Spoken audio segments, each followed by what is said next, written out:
padre Neukis, recientemente la firma encuestadora internacional Latinobarómetros arrojó unos resultados donde establece una baja en la feligresía católica en comparación con la cristiana evangélica. ¿A qué usted atribuye esta baja de acuerdo a esta firma internacional?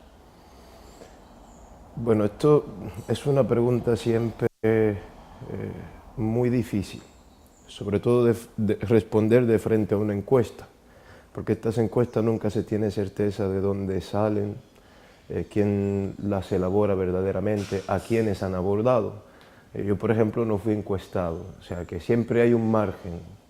Evidentemente, hay algo que no podemos negar: la iglesia del futuro será siempre una iglesia más pequeña. Ya eso lo venía diciendo Benedicto XVI antes de su pontificado y a lo largo de su pontificado. O sea, la iglesia del futuro será lo que fue al principio, una pequeña comunidad que arroje verdaderamente los signos de la fe. ¿Qué pasa? Mira, hay un flujo que no podemos negar, pero no solo en la Iglesia Católica, es un flujo general. El hombre de hoy día, nuestros jóvenes, nuestros hijos, están viviendo sin la fe. Yo, por ejemplo, que tengo la oportunidad de trabajar en un colegio, me doy cuenta que los muchachos van creciendo sin Dios. ¿Y qué pasa? Cuando se vive sin Dios, se vive una vida de sufrimiento. Yo personalmente la he vivido. Yo sé lo que es vivir sin Jesucristo. ¿Y qué pasa con estas sectas o iglesias evangélicas que tienen un anuncio,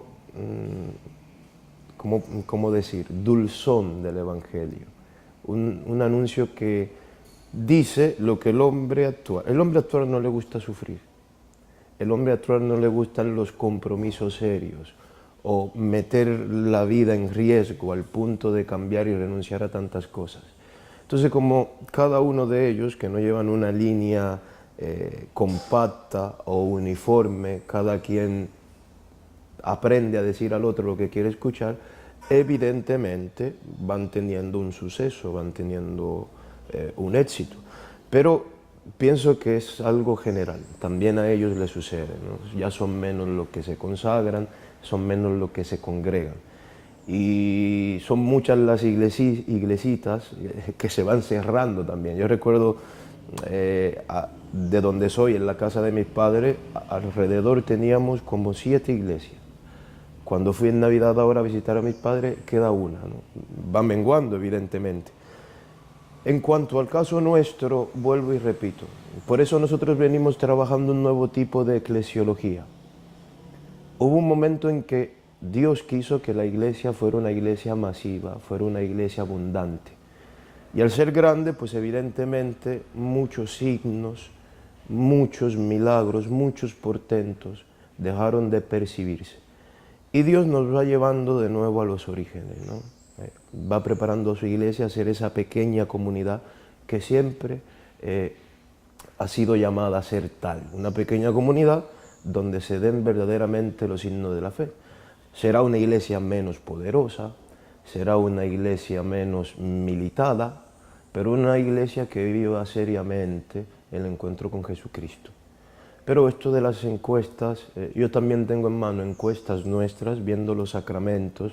Nosotros llevamos una lista general, de eso se encarga el arzobispado, donde cada sacramento, cada bautismo que se hace en todas nuestras parroquias, cada matrimonio que se celebra en todas nuestras parroquias, al final del año se pasa un balance y los 2 últimos años, pues, en comparación a otros, van creciendo. Pero este fenómeno responde al hombre moderno.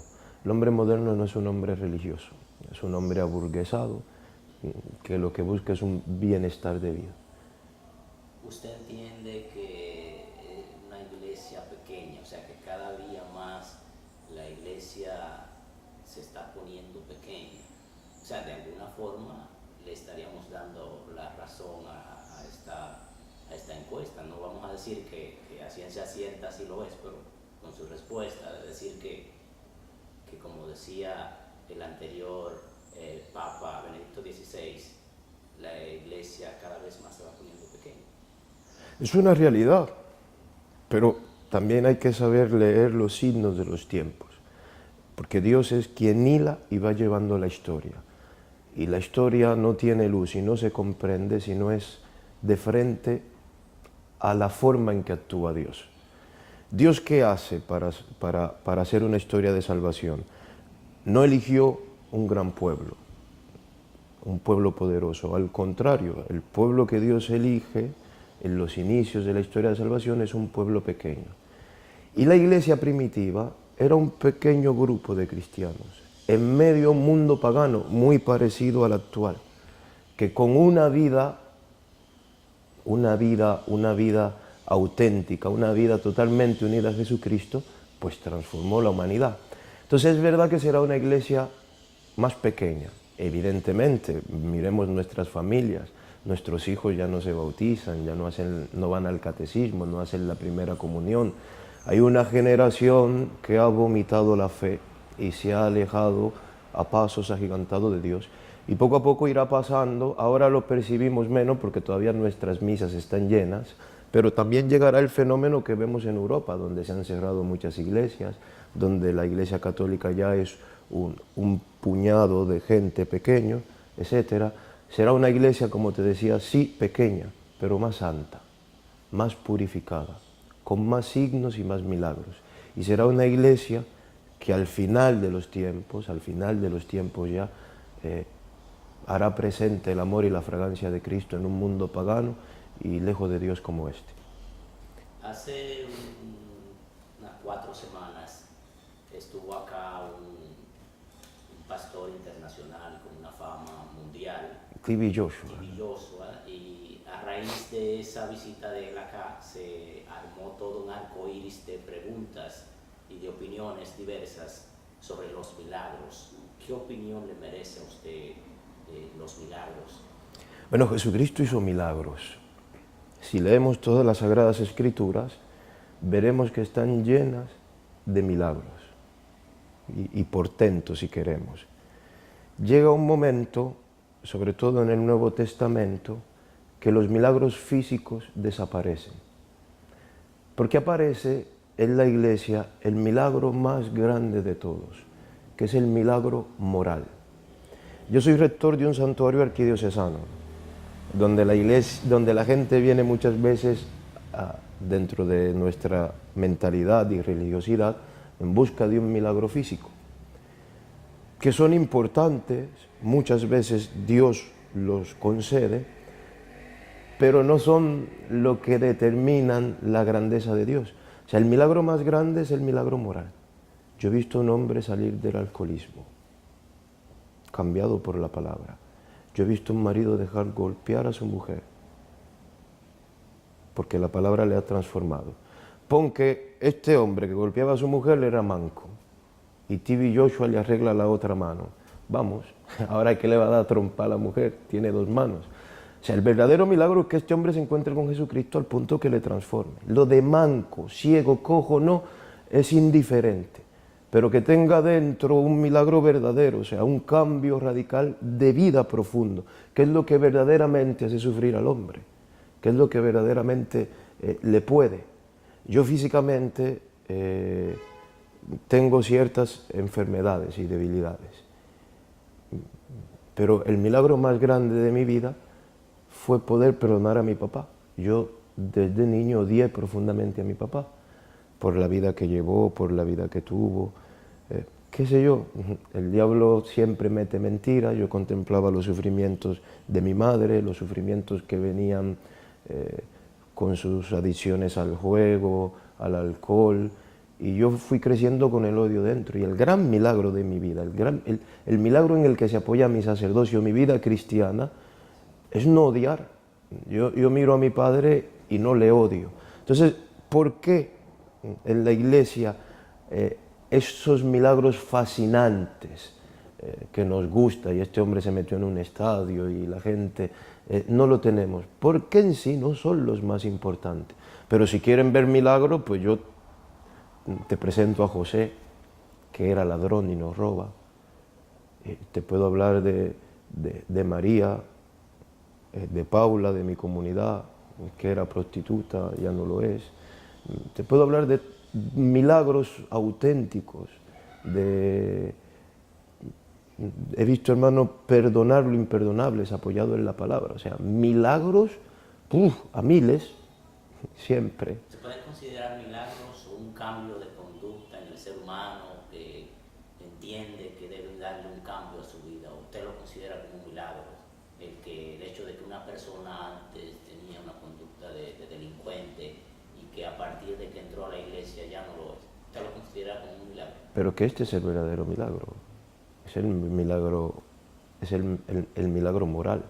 Quizás no hace tanta bulla como devolver la vista a un ciego o devolver el habla a un mudo, pero es un milagro auténtico.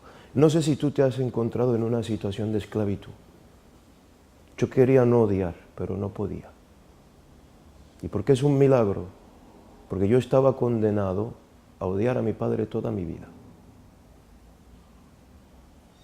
Sin embargo, no, es un milagro, para mí era imposible. Cuando una persona entra en el alcohol, entra movido por muchas cosas. Y llega un momento en que quiere y no puede. Por lo tanto, hace falta una fuerza más grande y superior que mueva tal. Decir que fulano dejó de robar o dejó de drogarse o dejó de beber parece muy fácil, siempre y cuando tú no hayas sido esclavo. Aquel que haya sido esclavo entiende verdaderamente el milagro del cual estoy hablando. Yo he llorado muchas noches, queriendo y no pudiendo. Por lo tanto, cuando se da y se obra este cambio de conducta, como dices tú si quieres, sabe que es algo que no viene de ti. En las Sagradas Escrituras hay un milagro. Jesucristo se encarna gracias a un milagro. Una virgen a la cual un ángel le visita, concibe. Y el ángel le dice a José, lo que hay en ella no es humano, es fruto del Espíritu Santo, porque es imposible que una virgen conciba. Por lo tanto, son esas cosas que se dan dentro de nosotros que sabemos que es imposible, que es una fuerza superior la que nos puede. ¿Qué me parece a mí? Ese tipo de cosas que son... En la iglesia se dan milagros físicos. En un proceso de canonización o beatificación, cuando un hermano es llevado a los altares para demostrar la santidad de esta persona, la iglesia pide que esta persona, en el proceso de su beatificación, haya, por intercesión suya, un milagro clínicamente comprobado. O sea, esto se hace unido a la ciencia, documentado, no con un video en el que te pongo la mano en la cabeza, tú goteas o llego y te quito el cuello ortopédico, no, certificado. Los médicos han dicho, aquí no hay cura, punto. Dios obra y dice, la ciencia no lo explica, aquí no había cura, esto es un milagro. Y tenemos miles registrados, o sea, en ese sentido también los hay. No digo que no, los hay. Yo terminé la misa del domingo pasado. A las 8 celebramos la misa, es una misa radial a través de sonido suave. Y llega una muchacha llorando y me abraza. Digo, cuéntame, yo había conocido a esta muchacha antes de Navidad, en noviembre. Llevaba 13 años de casada y no podía tener hijos. Había hecho de todo para tener hijos. Yo la he visto llorar desconsolada y le he animado, le he dado una palabra de consuelo y le he dicho que vaya y pidiera a la Virgen su intercesión para que Dios le conceda el favor que pedía.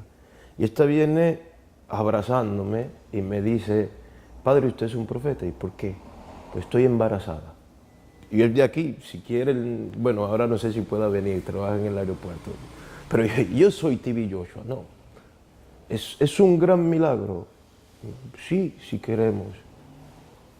Pero no lo que determine el rumbo final de esta mujer, Esta mujer, por más hijos que tenga, si muere odiando, si muere en el pecado, si muere en la mentira, va al infierno. Entonces, ¿de qué le sirvió tener el hijo que tanto pidió? No sé si me pueden entender de frente a estos milagros la importancia y la diferencia que hay entre lo físico y lo moral mismo. A propósito de que menciona a María, que ella le pidió el milagro a María, siendo María la madre de Dios, de Jesús, ¿por qué pedirle a María y no directamente a Jesús, que es el enlace directo con Dios? Vamos a ver una cosa. Una cosa es el amor que el pueblo de Dios profesa a la madre. Yo, cuando quería otros tenis, aparte de los que tenía, le decía a mami que le dijera a papi. ¿Por qué? No sé. Con los dos comía. ¿Por qué no se lo decía directamente a papi? No sé. Existe el sensus fidelium, que quiere decir el sentido de los fieles. Los fieles siempre darán a Dios lo que es de Dios y a sus santos lo que es de sus santos. Entonces, es una relación maternal. Y yo cuando llegué aquí, por la forma en la que entré en la iglesia, mi experiencia siempre había sido muy cristocéntrica, directamente. Ustedes hace poco hemos estado en la capilla personal mía, donde rezo y me preparo, y rezo de frente a Cristo directamente. No sé cómo explicarlo, no era yo de espiritualidad muy mariana. Es estando aquí y viendo la sensibilidad del pueblo santo de Dios, donde vas percibiendo que es una relación maternal.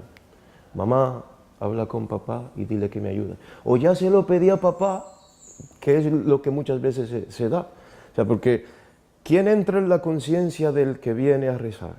¿Quién está dentro? Muchas veces gente que ha pedido a Dios muchas cosas y aparentemente siente que Dios todavía no se la da. ¿Qué hace? Va por abajo y le dice, hey, ya yo hablé con él, ya le presenté la causa, habla tú, a ti te escucha. Él a su mamá no le niega nada, ¿me entiendes? Entonces muchas veces estas peticiones que se traen a los pies de la Virgen Madre ya han sido hechas en nuestras oraciones al Padre. Yo los otros días subí y le pedí una intención particular. ¿Por qué? Porque se la he pedido al Padre y veo que el Padre todavía la tiene en agenda, está en proceso. Entonces, los otros días mandé una carta a una institución X, a una persona concreta. Yo mandé directamente a la persona, pero llamé a una amistad que tengo ahí. Oye, asegúrate que al hombre le llegue la carta, ¿me entiendes? Es lo que pasa con estas cosas. Pero esto es la sensibilidad, es la fe del pueblo, que cada quien lo percibe y lo vive de manera personal. La fe no es un elemento generalizado, es un encuentro personal con el Padre. Y el Padre se encuentra con sus hijos de formas siempre muy diversas. ¿Qué tan importante es la fe para una persona poder recibir el milagro? Para recibir el milagro, ¿el físico o el moral? Ambos. Mira, la fe lo es todo. ¿Pero qué es la fe? La fe no es cerrar los ojos y decir que pase, que pase, que pase, que pase, que pase. O como cuando abrimos un regalo, que sea el iPhone, que sea el iPhone, que sea el iPhone, ¿no? No es en ese sentido la fe. La fe es haber tenido un encuentro personal con el Padre, haber estado con Él cara a cara. No es ni siquiera estar convencido que de lo que estoy pidiendo será escuchado y me será dado. La fe es haber conocido la fidelidad de Dios. Yo veo mi historia con los ojos de la fe. Dios permitió que mi niñez fuera frustrante, sufrimos mucho, pero yo veo que Dios me salvó con esos acontecimientos y que yo allí he tenido un encuentro de fe, me he encontrado con el Padre. Por eso cuando llegan los momentos difíciles, ¿qué me dice la fe? Que el Padre también será fiel y hará cosas buenas. Entonces, la fe ante todo es poder entrar en la historia, en lo que Dios va gestando, en lo que Dios va haciendo conmigo. No es tener la lámpara de Aladino, ¿no? Y cuando tengo un problema vengo, froto el cuadro de la Virgen Madre y ella me dice, pídeme 3 deseos. Esto no es fe, eso es comercio. Y si queremos, hasta da náusea, ¿no? Acercarme a Dios para que me dé. La fe es tener a Dios por Padre. Es la certeza de que yo soy hijo y que Dios es Padre. Y si sé que Dios es Padre, no sé si a ustedes su papá le daba todo lo que pedían, porque si no era un mal padre. Un papá que le da todo lo que los hijos piden es un mal papá. El buen papá es aquel que sabe cuándo conviene o no dar al hijo lo que necesita. Pues la fe es acercarme de esa manera a Dios. O sea, si tú me estás dando, es porque me conviene. Y si me estás quitando, es porque me conviene. Cuando mi papá me compraba ropa, era porque veía que me necesitaba. Pero cuando me quitaba el Nintendo y decía, no, ahora estudia, es porque también me hacía falta. Entonces es eso, saber, la fe es saber que todo lo que el Padre obra, todo lo que el Padre hace, lo dulce, lo amargo, lo que no me gusta, lo que me gusta, va dentro de un plan de salvación. Los mismos resultados de la encuesta Latinobarómetro indican que el porcentaje de ateos y agnósticos han aumentado. ¿A qué considera usted que se debe esto? Ya te hablé de eso en un principio. ¿Cómo yo puedo tener la fe? La fe ante todo debe ser transmitida. La fe se da por transmisión. Y sobre todo viendo un cristiano. Yo recuerdo en un funeral de familia muy cristiana, recuerdo que se acercó una señora y me dijo, padre, yo soy pagana, pero yo quisiera vivir la muerte como la viven ellos. Porque un cristiano todo lo vive de manera diferente. Pues así nace la fe, teniendo de frente a uno que tiene la fe. Me interroga, se da por propagación, se da por transmisión. Nuestros hijos, la generación actual, ha vomitado la fe. Porque hay una diferencia entre un hombre de fe y un hombre religioso. Si yo veo que mamá siempre está con el rosario, rezándole a la Virgen de la Altagracia, comulgando todos los días, metida en la iglesia, y cuando llega a casa no sabe vivir la pobreza, comienza a insultarse con papi, la escucho murmurando con la vecina. No sé si ustedes han escuchado la expresión, por eso es que yo no voy a la iglesia, porque esa mujer se come a todos los santos y cuando viene aquí es una diabla. ¿Entiendes? Cuando se da ese divorcio entre lo que yo digo, que nos pasa también a nosotros los sacerdotes, lo que yo digo y lo que vivo, pues el mundo entramos en contradicción. Dice Jesucristo, vosotros sois la luz del mundo, vosotros sois la sal de la tierra. Pero cuando no soy luz, cuando no salo, entonces todo se vuelve insípido.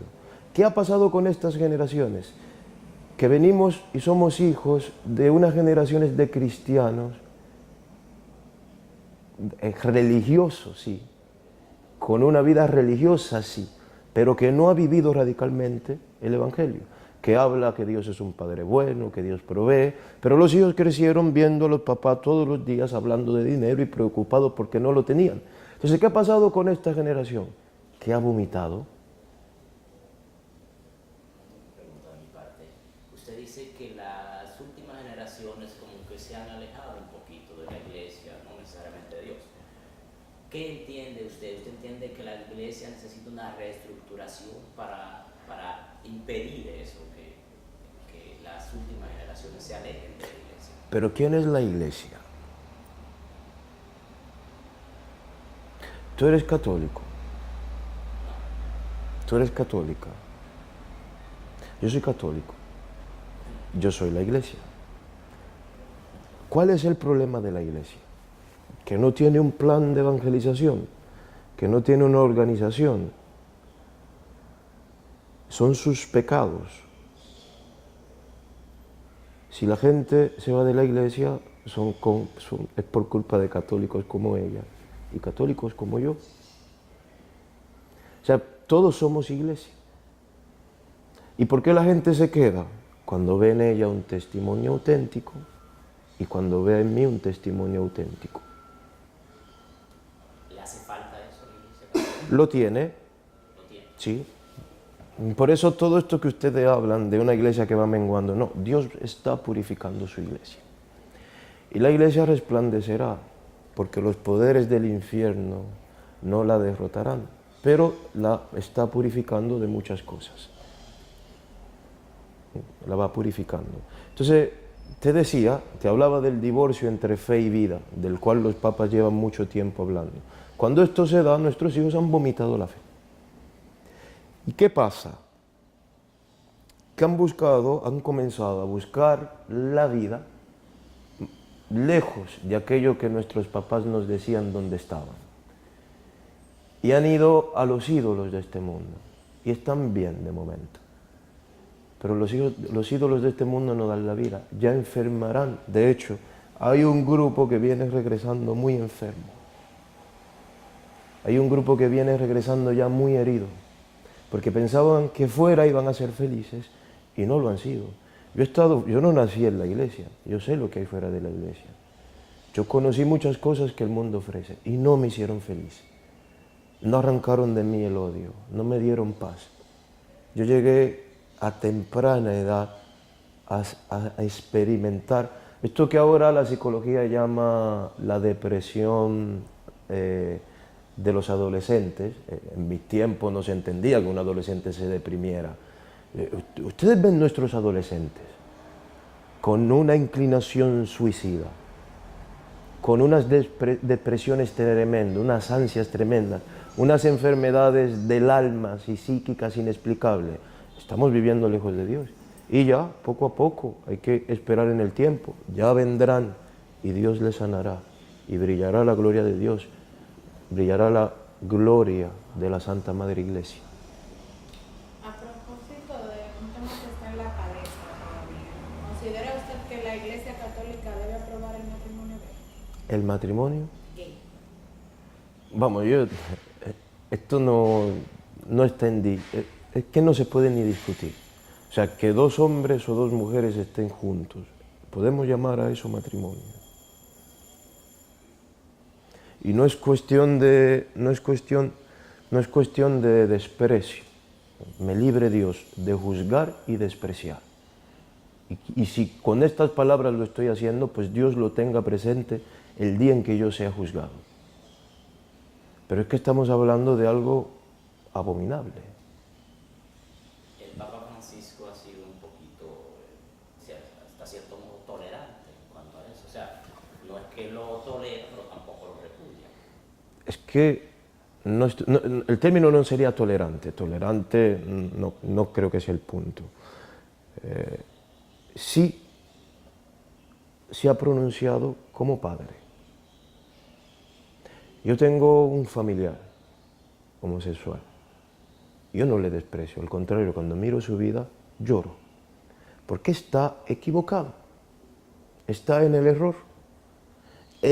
La ley suprema de la Iglesia es que todas las almas se salven. Hay veces que se piensa que nosotros nos pronunciamos y hablamos porque nos queremos meter en la vida de la gente y decir lo que es bueno o lo que es malo. No, amigo mío, usted es libre y un día todos seremos juzgados ante el Padre. Y usted es libre de sus actos. Si usted quiere meterse con un hombre, métase con un hombre. Usted es libre. Ahora bien, la Iglesia no puede quedarse callada. ¿Por qué? Porque la Iglesia tiene una misión en este mundo, que las almas se salven. Y un homosexual no entra en el reino de los cielos. No es un discurso de aprobación o no, de desprecio o no. Es que Dios ha dicho que en su reino un homosexual no entra, como no entra un ladrón, como no entra un avaro, como no entra un falso. No estoy diciendo que solo un homosexual. Entonces la Iglesia se pronuncia de frente a aquello que le impide a un alma salvarse. Y en eso todas las iglesias estamos muy en comunión. Yo he visto a los hermanos protestantes a la hora de pronunciarnos contra el aborto. ¿Por qué? Porque la Iglesia tiene que opinar. el vientre de una madre es de ella, y si quiere abortar, aborta. Sí, es libre, pero un asesino no entra en el reino de los cielos. Entonces en eso los cristianos, hablo en general, no de iglesias concretas, Dios nos ha dado la gracia de unirnos y pronunciarlo. ¿Por qué? Porque aquí el punto no es opinar, no es que somos metiche. Si yo te quiero y veo que vas mal, yo te aconsejo. Te digo, mira, por donde va te va a embromar, muchacho. Entonces la iglesia ante todo tiene que tener amor a las almas. A mí me duele las almas. Yo tengo 31 años. ¿Cuánto llevamos hablando? 40 minutos. No me considero una persona estúpida ni tonta. Hubiese podido hacer muchas cosas en la vida. Pero Dios metió en mi corazón un amor al sufrido, porque yo he sufrido. Y yo cuando veo un divorcio de mis fieles, yo lloro. Y cuando cae uno de mis hijos en la fe, yo lloro. Me duele, porque no lo sé explicar. Me duele y punto. Entonces, puesto que me duele, yo hablo cada domingo y digo, atento con esto, atento con esto. No es que yo sea un metiche. No es que la iglesia, porque hay veces, hoy día está de boga que la iglesia no habla, que si antes hablaba, que si el cardenal se pronunciaba, que en todo se mete. Vamos, también porque lo hemos vivido. Yo hay cosas que la predico no solo como sacerdote, no solo como cristiano, sino porque en un momento de mi vida también he sido esclavo y yo sé que allí se sufre. Entonces, un homosexual no entra en el reino de los cielos. Lo pueden aprobar mundialmente, da igual. Pero hijo mío, si Dios te juzga, te vas a condenar eternamente. Y por eso la iglesia opina, por eso la iglesia habla. Ya acabamos. Es divertido. No, en serio, ese tema, a lo mejor no era yo el más indicado. A veces soy muy aéreo y me cuesta mucho aterrizar en las respuestas.